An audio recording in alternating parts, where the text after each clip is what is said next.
बरं, मी काही राज्यसभेवर नाही, लोकसभेवर नाही, कारण तिथं पोचायचं असेल तर काही असे मार्ग वापरावे लागतात जे वापरणं माझ्या बापाने कधी मला शिकवलं नाही. संदीपावन भुमरेसारखा गाढव खासदार होतो, गाढवच आहे होय, मारायचं तर मार मारा. संजय शिरसाट सारखा बिंडोक माणूस पालकमंत्री होतो. देवेंद्र फडणवीस एवढा हुशार असून सुद्धा करता काही येत नाही. ही अवस्था आहे. रामकृष्ण हरी. जिल्हा परिषदच्या पंचायत समितीच्या निवडणुकांमध्ये गुलाल उधळणारे आणि त्यांना पैसे देऊन मतदान करणारे, पार्ट्या खाणारे यांच्यावरती टीका होतीये. मला पण टीका करावीशी वाटते. पण मोठं चित्र काय आहे? मोठं चित्र हे आहे की नुकत्याच पार पडलेल्या अमेरिकेबरोबरच्या ट्रेड म्हणजे व्यापार कराराच्या अनुषंगाने देशातला शेतकरी आता उद्ध्वस्त होणार आहे आणि याचे थेट परिणाम आपल्या जीवनमानावर होणार आहेत. हा मोठा विषय. आपण सुधारायला तयार नाही आणि याचा फायदा घेऊन राजकीय मंडळी बिघडणं सोडायला तयार नाही. गोळ्याबेरीज उद्ध्वस्त होण्याची.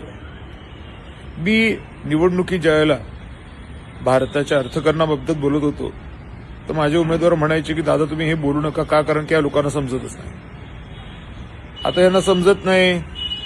मी बोलायसाठी इच्छुक असताना सुद्धा मी बोलायचं नाही. बरं, मी काही राज्यसभेवर नाही, लोकसभेवर नाही, कारण तिथं पोचायचं असेल तर काही असे मार्ग वापरावे लागतात जे वापरणं माझ्या बापाने कधी मला शिकवलं नाही.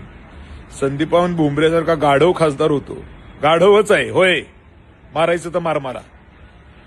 संजय शिरसाट सारखा बिंडोक माणूस पालकमंत्री होतो. देवेंद्र फडणवीस एवढा हुशार असून सुद्धा करता काही येत नाही. ही अवस्था आहे.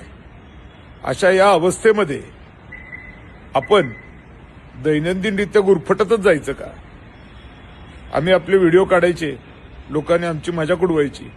आज सारा महाराष्ट्रच काय, सारा देश एक मजा खाऊन बसलेला आहे. आमचे फोन हॅक करता करता आणि आमच्यावरती सायकोलॉजीचे धडे मारता मारता स्वतः किती नागडे झालेत हे एकदा बघण्याची आवश्यकता आहे. मी नेहमी म्हणतो आम्हाला त्रास नाही होणार, कारण काय, आम्ही तसेही गुलामच आहोत. पण त्रास कोणाला होणार आहे? ज्यांना सवयी लागल्या आहेत मादरचोदपणा करून ऐश करण्याची. अगदी धाब्यावर जाणाऱ्या मतदारापासून तर विमानात फिरणाऱ्या मंत्र्यांपर्यंत, छिनालांपासून तर शासकीय अधिकाऱ्यांपर्यंत सवयी लागल्या आहेत गु खायच्या.